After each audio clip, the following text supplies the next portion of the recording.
We could be watching the death of Nike, one of the best American brands that we have ever seen, and especially over the last 40 years. Or is this one of the best opportunities for you as an investor to buy a great company at an even better price? Let's go ahead and break it down. I think we all know what Nike is, all of their great commercials, and their great history, including the movie that came out just a few years ago. But have you paid attention to the share price?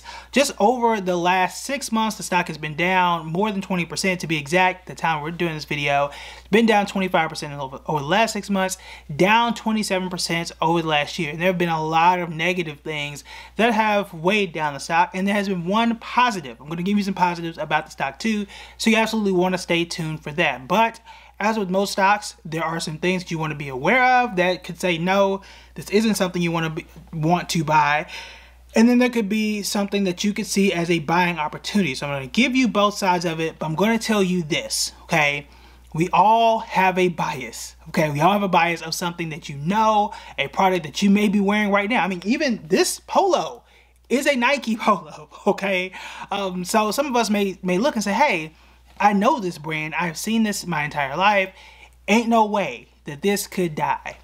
I'm going to tell you this, okay? As somebody who's lived through the 90s and has lived through the dot-com bubble, things die all the time. Now, these are just the ones that I have recognized in my lifetime. People who watch this channel, subscribe, y'all have seen way more than I have.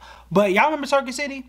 Some of y'all don't, okay? And there was a reason for that, okay? Circuit City is a company that was here and that's gone. Blockbuster ain't here no more, okay? And there is a reason for that. Quibi, Quibi came and died so quickly that most people don't remember that one at all. And yeah, Clubhouse was real popular real quick and just vanished off the face of the earth. That was wild times about 4 years ago. Right? But, you know, Nike is not any of those companies per se. I could argue that it was Blockbuster because Blockbuster was a huge company, but Nike was bigger than all of those and still is bigger than all of those. So what is exactly going on with Nike? There are three primary issues and primary things. So number one, they are losing market share. If you are somebody who is a runner or you're an active sportswear person, you likely have known, or you can just walk outside. There is a company named, I think it's Hoka, H-O-K-A, if I'm pronouncing and saying it correctly, but they are some fancy shoes. I wouldn't call them fancy. They're actually kind of weird looking to me. But I'm not the most fashionable person that you know. But if I am, that's a problem. But Hoka shoes, my dad wears them, so I call them dad grandpa shoes. But Hokas are taking over, and there are a lot of smaller startup brands. I'll kind of elaborate on this in a different video, but these smaller workout shoes, grandpa, dad shoes, whatever it is you want to call them, are eating up market share of Nike.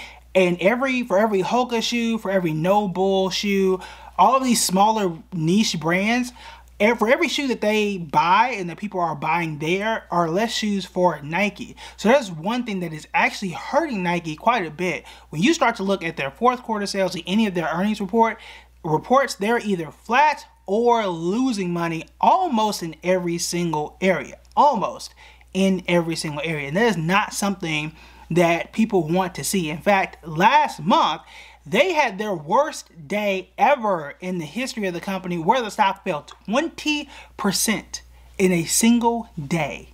20% in a single day, which is absolutely ridiculous in just one day. I just told you last year it was down 27% in a single day. It lost 20%, which is absolutely ridiculous. So you've got these newer challengers, newer players, which could continue to grow and eat up even more market share, which is going to hurt their sales, or they could just continue to sit there and is going to continue to just kind of hold space and take up space, which again is less money for Nike. So that's one of the biggest issues. Number two, they have a problem in China. So China, as well as India, but primarily China for Nike, has been one of the biggest market for growth. And this is for many companies, not just Nike, but when you got a country with billions, literally billions of people who have not bought your product yet, you want to sell your stuff there, right? So that is a space that they are, penetrating and continuously trying to sell their stuff. Well, they're starting to see a slowdown there, and they're not buying as much as what they used to. And again, that is something that is translating to their balance sheet, to their income statement,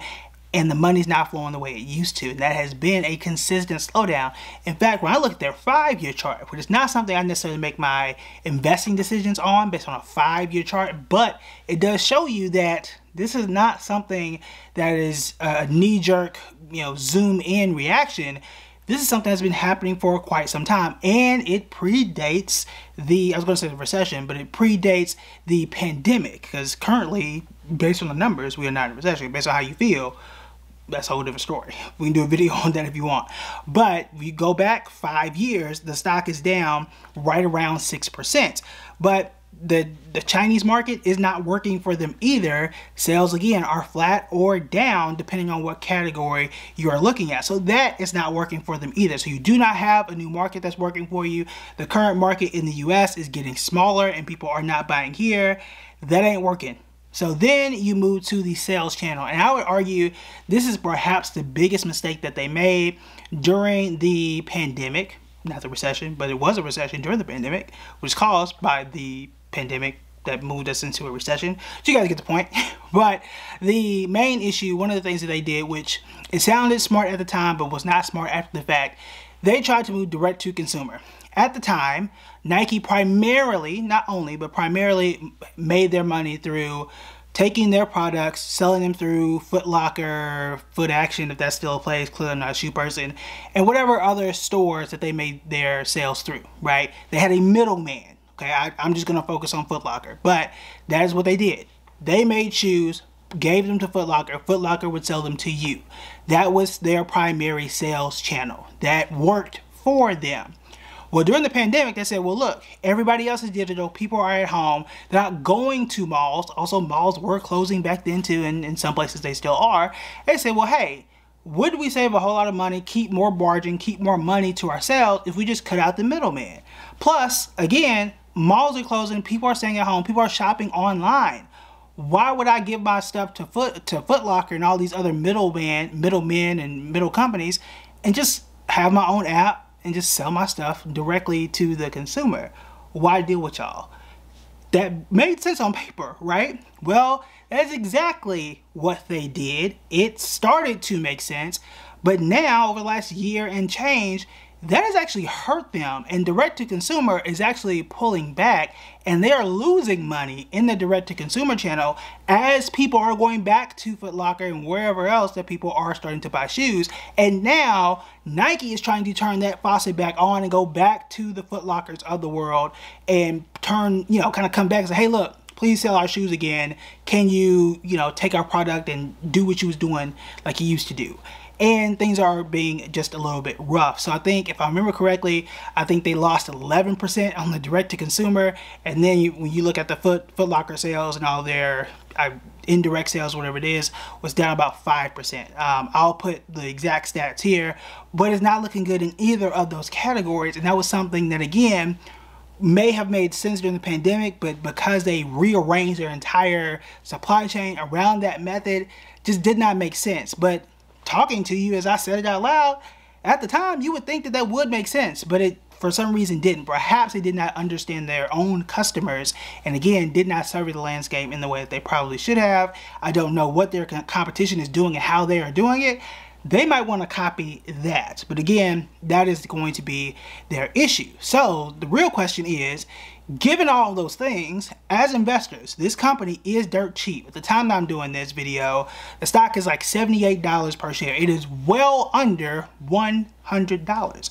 And I typically enjoy stocks that are under $100. It's not my only rule. It's not a rule at all, honestly, but I do enjoy a good company under $100. Is this one of those companies? And in fact, if you look at their expectations, they have beaten earnings on a consistent basis.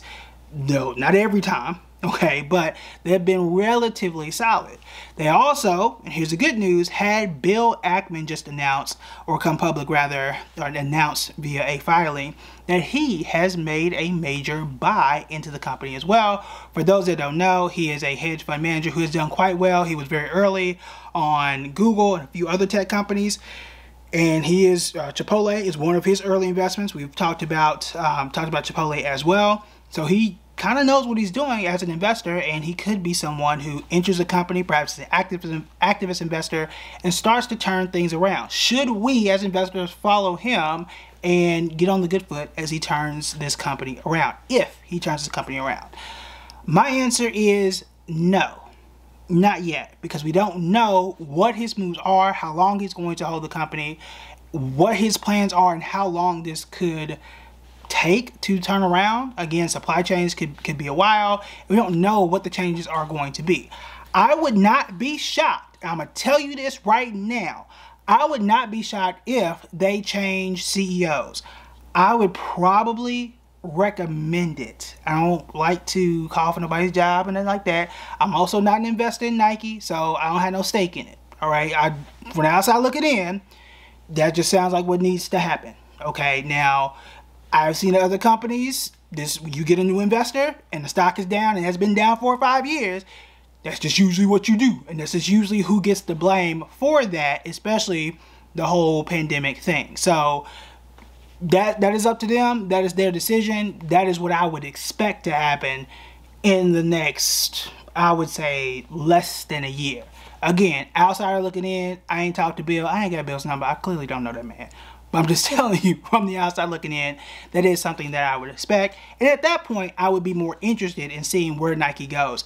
Again, at the time that I'm doing this video, the stock did jump on the news that he did buy the company. So there is some excitement based on that. So I would keep it on, like, you know, a back burner watch list to see, you know, what happens and what may continue to happen with the company. It's not exciting enough to buy it. Again, I want to see the company continue to move. I want to see the company move in the right direction anyway. Okay, because it's not moving, and the dynamics aren't moving either. Also, let's not forget the consumer here. At the end of the day, just like we talked about with Starbucks, people are still value consumers now. Until that changes, I'm not entirely sure, unless you just say, hey, Nikes are way cheaper now compared to everything else. Is that really going to change? And I don't know any CEO that's going to say, hey, we're going to slash everything by 50% now if we everybody go buy stuff. I don't know if that's going to be the answer. So we're going to see there. So these are all the things that are lined up against Nike, and we're going to see whether or not the company does survive, which I kind of think it will. But again, Circuit City, you could have asked me at 8 whether or not I thought Circuit City was going to continue to be here. You could have asked the CEO of Blockbuster in the 90s whether he or she would have thought that Blockbuster was going to be here in the year 2024 or 2025, and they would have told you yes too. As would I. As would most people. They would have said the same thing. So will Nike continue to be here in the year 2035? I would assume so, but that is not a guarantee. Nothing is guaranteed, especially in the world of business. So my short answer, yeah, I think it will be here. You know, that's the safe answer. The answer of whether or not I'm going to put my money on it and whether or not I'm going to invest in the company, at this point in time, the answer is no. But I do have the answer of yes in terms of what stocks I would put my money into and some stocks I have put my money into. And I have a list of some of the best 5 stocks that you might want to consider investing in right now. If you want to know what those 5 stocks are, you want to check out this video right here.